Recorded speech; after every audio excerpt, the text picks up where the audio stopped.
All right. Well, thank you so much.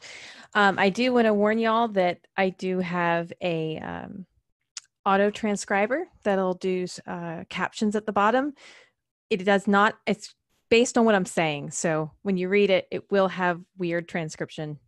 Be ready for it. So just a little FYI. But meanwhile, let's start going here. And so y'all should be able to see my screen, and thank you for having me. I really appreciate getting a chance to talk with y'all today. My name is Laura Santamaria, and I am a developer advocate at LogDNA. I am not up in Canada. I am down in Austin, Texas, and I'm one of the co-hosts for Cloud Austin and Austin DevOps, both meetups down here in the Austin area. So I am a dev advocate coming from a DevOps focused team. That's where I originally was at. I used to own Core OS systems and legacy systems, and I transitioned some of those over to OpenShift. So I've handled quite a few on-call incidents in my time, and I really just want to talk to y'all about how do you figure out what's going on, why something broke, and how to fix it. So that's really what we're going to talk about today. Now, I normally am doing this in front of a room, but I'm going to ask a rhetorical question. How many people here have had to respond to a page on a Friday? I'm going to imagine there's some virtual hands going up in the air. So let's imagine it's Friday. You're minding your own business, hanging out at work, when suddenly everything starts melting. Everything. You don't know how, but suddenly everything is falling over and your pager system is pinging you and there's just mass chaos. You have managers breathing down your neck. Put that scenario in your head. Many people have had this. Many people will continue to have this. This is on call. So what do you do? How do you handle this? Well, I can tell you one thing you should not do. And that's panic. Freaking out is not productive. Seriously, you can fix the system no matter what happened. If you panic and just start a blind attempt to try to patch the system, bring it back up again, fix it without considering what happened and taking a look at all of the available data that you have, you're going to get nowhere unless you happen to be ridiculously lucky. It's just kind of one of those things. So, actually, troubleshooting a system is really all about being methodical and continuing to dig in until you find the true contributing factors. This is like understanding the needle in the haystack of your data. Now, assuming you don't have a magnet that'll just pull that needle out. There is a luck factor, but mainly it's all about patience and perseverance. It is helpful to have knowledge of where the system failed similarly in the past, but sometimes you don't get that lucky to have that kind of information. So really, when you're trying to troubleshoot a system like this, the first thing you need to do is gather every piece of data that you can find. When I mean data, I'm talking about actionable and accurate data. The more accurate, the more actionable, the more likely the first solution you attempt is going to actually solve your problem. So, where do you get that data? Let's pretend that you're lucky and whoever put the system together or whoever developed the system thought to actually give you logs. Logs are a wonderful thing if you're lucky and someone designed that into the system. Now, I may be a bit biased. I 100% understand if you expect that, but I really do think that good logs are key to getting down into a broken system and fixing it. After all, logging is the language of DevOps, how we communicate problems and issues to one another in the process of understanding a problem. Logs are where it's at. In addition, alerts are great. If you have an alert that went off, it's going to give you a sense of what kind of timing this problem actually started from, and hopefully catch your attention before your customers or your clients tell you that it broke. So alerts can be a wonderful thing to have. In addition, having monitoring, really that's understanding what a system should have looked like and how it's changed over time. A lot of people think of these as just graphs, but there's some other things to it. All of this is actually especially important when you're dealing with ephemeral systems like containers, Kubernetes, things like that, because unless you're familiar, and I know we talked a little bit about Kubernetes operators earlier, an ephemeral container sometimes takes all of its logs with it if you didn't think to write them out to somewhere. And when you lose all of that data, you don't know why a system fell over. So it's important to have all of this all at once. Now, how do you gather that? A lot of my experience comes from CoreOS. So I'm very used to typing journal control -xe, the very first command that you see there, into my terminal. There's a lot of other commands you can use to gather your logs. And I've named a bunch here, mainly focused on containers and Kubernetes. The last one that you see, the OC logs, is OpenShift specific for reference, just in case you're curious what that last one is. But all of them should give you a live tail of your logs, or at least a snapshot of your most recent ones. It's really helpful to see everything going past you so you can start to understand what patterns might be there. Now, graphical user interfaces, or UIs, give you a lot more context. Remember that we as human beings are hardwired to notice patterns. So when you have a UI, you can surface patterns through graphs, color, organization, stuff you can't really get in a terminal window. Graphs can help you understand, for example, traffic patterns. So you can tell if a problem may simply be that your system wasn't designed for the amount of traffic you're receiving. Maybe you're having a DDoS attack or something like that hitting your system. The graphs really can just give you that quick snapshot that your brain can immediately understand and identify the problem right away. Now, you certainly can, with practice, learn to read the same data swiftly from a simple terminal window. And for those of you sysadmins out there who are used to doing that, I salute you. I still can't. But graphs typically are easier and faster for most people involved. Now, enough about logs. What if you're not so lucky to get logs? No logs, no data. Well, there's some other things you can do. If the system is still somewhat up and accessible, I can talk tonight, try curl or running an API call. The biggest thing to do there is to hit it and then observe what happens.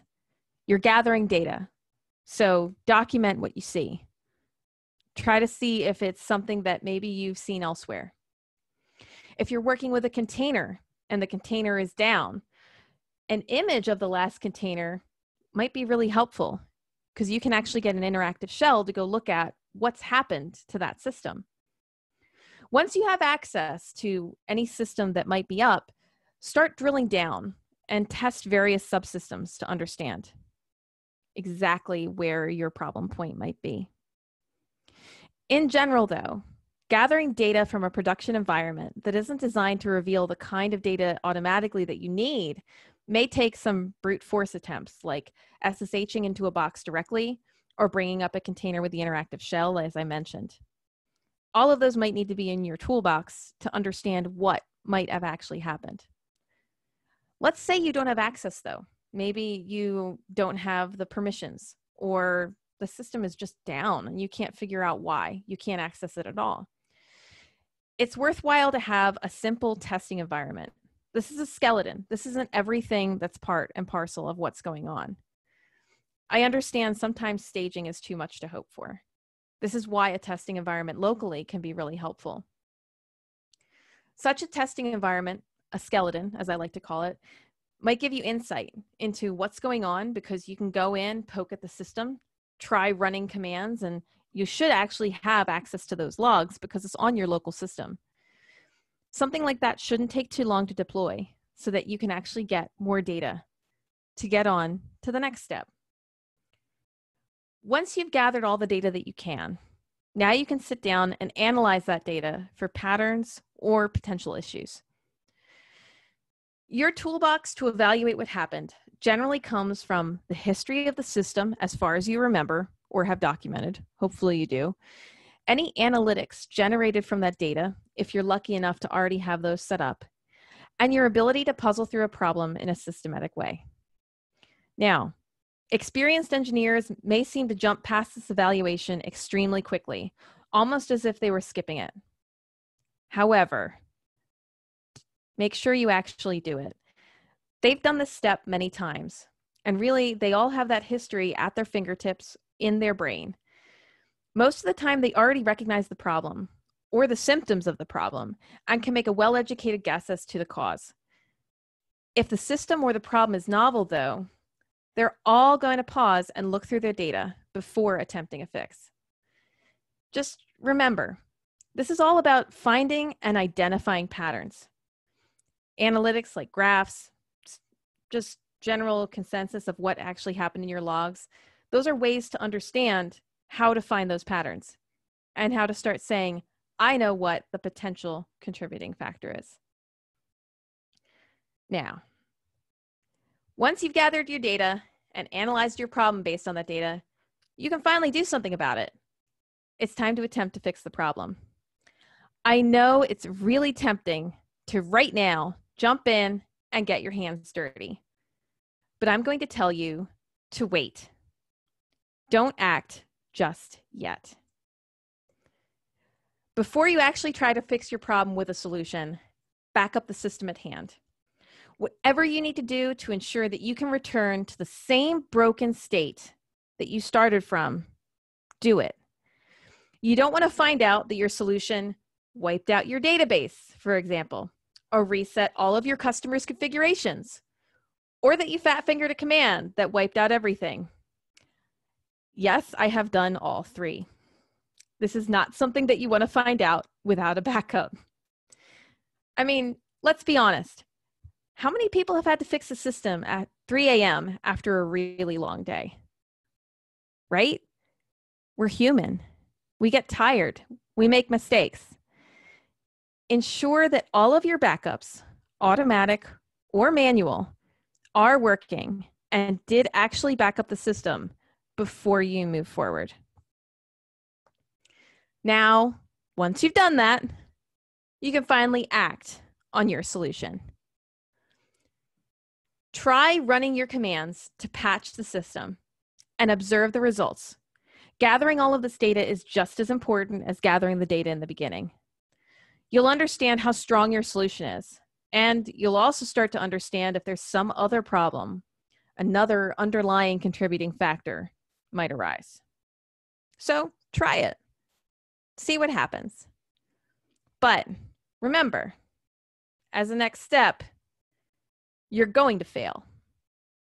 You will fail to fix it on this first attempt. Maybe not with your first system, but it's only a matter of time before your luck fails and your first attempt fails to fix the problem. And that's okay, because we do this all the time. You might have gone too far down the rabbit hole during your analysis. There might be a much larger solution that you actually have to fix. You got too focused on one small thing. There might be multiple contributing factors. Almost no solution would have fixed it first in this case. So this one's pretty straightforward. You keep at it, keep playing whack-a-mole until you start to understand what exactly happened. Finally, maybe you chased a problem that wasn't there. This is your classic red herring problem. You've overanalyzed, focused on a coincidence or a pattern that wasn't really a pattern, because we do that as human beings. And that's okay. No matter what happened, I do have some news for you. If you fail, you can always still fix it. There are no one-shots here, especially if you've backed up everything first. Remember, the biggest thing not to do is don't panic. Otherwise, you're just going to make it worse. Finally, if you need to repeat the steps until you don't fail, then just keep going. Keep gathering data, analyzing what you have, attempting a solution, and observing what happens. And back up first. You will find a way to fix the broken system eventually. Now, I do want to address what you need to do if there's no clear path forward. What if you've made a lot of attempts, but you just can't identify the right contributing factor? the one thing that will let you go to bed? Well, you may start having to think about this process over a longer time scale, and you may find yourself putting up duct tape, like rebooting once a day, or otherwise temporarily flushing whatever the database is just to make it keep running. Once you've hit this point, there's a couple things you can do. If you don't have logs, set them up now. That should help you start to see those patterns and any potential factors that are involved. If you do have logs, what are you missing? What do you need to turn on so that you can start to see what's happening?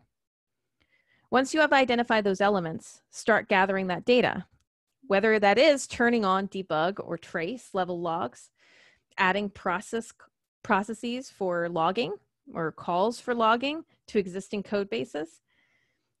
In short, if you're at this point where you're stuck, you are missing data. There's something not there. You need to go back to the data gathering stage and change the rules of the game so that you get more data. Make it easier for you. Find the data, go back, try again, and keep going through that process until you start to understand what's going on. Now, containers. This is probably the hardest one right now just because they're ephemeral. They're transient. They just make it really, really difficult to understand why your system is broken, especially if you don't have historical data gathered anywhere, whether that's logs, data points, or if you've just never worked with the system before. I want to talk about some common places to check for issues if you think you need sections really to narrow them down to. First place is your code base. It's a fairly obvious place to start if a container fell over on deployment or release. If it did, bad code or bad build. In this case, be very wary of this problem when there isn't an automated testing solution or other QA gating any way to production. A lot of times this means somebody hand-rolled something and pushed it out. And if that's the case, it might have just fallen over. In a related section, maybe the application itself isn't compatible with your production system. So this is pretty common when there's no test or staging system or when it doesn't reflect production. Let's say someone tested it on their local operating system and then deployed it remotely to another. So if you've ever tried to run the same commands for Linux on Windows, you might know what I'm talking about. Similar things have happened with your containers running elsewhere. If there was no code push, perhaps the application's dependencies weren't pinned or the system's dependencies weren't specifically not updated. A new build maybe triggered an auto update that caused a jump in a major dependency, and that could have broken the system. Other people make mistakes in their libraries too. So anything that you're actually depending on, you might want to consider pinning and then being very, very deliberate when you update to check that. So I'm always suspicious when the dependencies aren't pinned and when they aren't being taken care of, because you never know when just a new build is going to trigger a code break. It happens quite a bit. Next up, your configuration. Maybe the configuration you rolled out had errors. This often happens when there's no linters, no good testing environment, or an explicit review system is missing components. I mean, we all make mistakes. We fat finger one of the bits and pieces that we need to type. We've transposed letters. That's okay. We just need to make sure that we look for them, whether that's specifically adding that as a code review process, making sure other people take a look at our code, or having a linter that double checks everything. Kubernetes actually does have this when you're running different pieces with kube control, or if you take a look at your Helm charts, you can actually set up linters that will ensure that you're looking for everything that could possibly have gone wrong. Related, maybe you're missing some necessary data in that configuration file, like an environment variable, that something is actually expected when running on a live system. Again, and now I'm going to sound like a broken record, maybe your testing or staging environment does not reflect production, and so you didn't know that that data was missing. Something just to keep aware of and something to watch for. Now, Let's talk outside of the container. Networking. Networking problems are extremely hard to track down. One example of a problem is that perhaps your system is actually using an IP that was part of a broken system and it just didn't get registered properly. So something is trying to hit something that's already broken. You typically find this through system level logs or other logs outside of the container or pod. So maybe your platform logs if you're running on Kubernetes. You'll start to identify when you start seeing the wrong IPs going up or wrong routes. Maybe a route is also broken on your virtual internet inside of your actual cluster. You could have issues with that virtual network among the containers. The symptoms of this are containers can't reach other containers. You can test this by going through an interactive shell on one of the containers and try pinging something else on the network internally. Or you can discover it through analyzing underlying system logs, or just looking for those failed initial pings when you're trying to see a container coming up. Like I said, this one's really hard, and you just have to start poking at it. This is where that brute force comes in. Get on, try to see what might be wrong, try to just move it around a little bit, shake things up, and just start poking, seeing what's wrong. Finally, there could be many external factors too.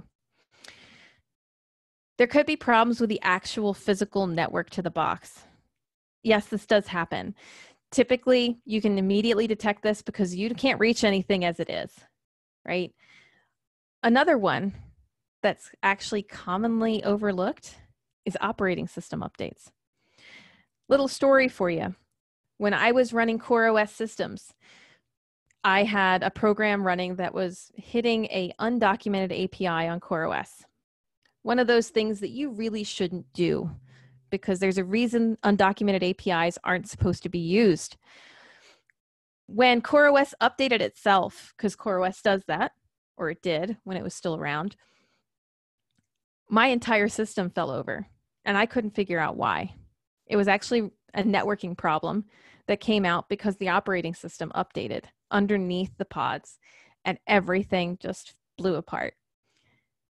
So it's a commonly overlooked scenario where you don't realize what you're expecting to work on an operating system until you actually test it in an environment where you try updating it. In this case, I happen to have a spare environment. I didn't have staging or tests to be able to test it. So I found a spare environment. I tried the same thing and I figured out what was going wrong and was able to roll back a bunch of operating system versions until I found something that worked. It's not ideal, but it does happen. So keep aware of that one. It's pretty difficult to deal with. Now, also something to remember. If you're running containers, Kubernetes systems, whatever you want to take a look at, you most likely don't own your data center or the boxes that you're running everything on. There's always the chance that the actual provider is having issues. So one thing I recommend you do when you're in that don't panic stage is go check the status page for your provider. I don't know how many times I've walked into an incident, people are panicking, and no one actually thought to look at the status page for the provider to find out that the provider was having problems. It happens. Don't discount it. It's one of those things that suddenly makes you a hero when you walk into an incident and do that. So just a lovely thought to be aware of.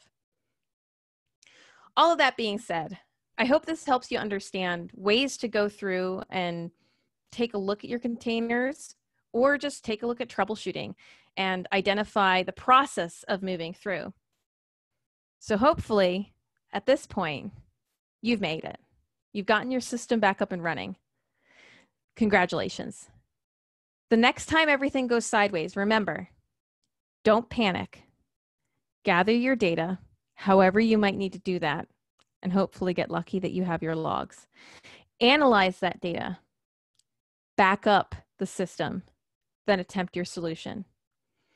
Don't worry if your first attempt or your 20th attempt fails, as long as you learn from each failure.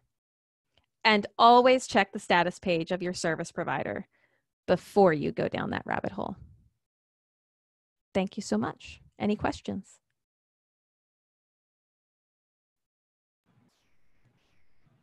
Okay, thank you very much, Laura.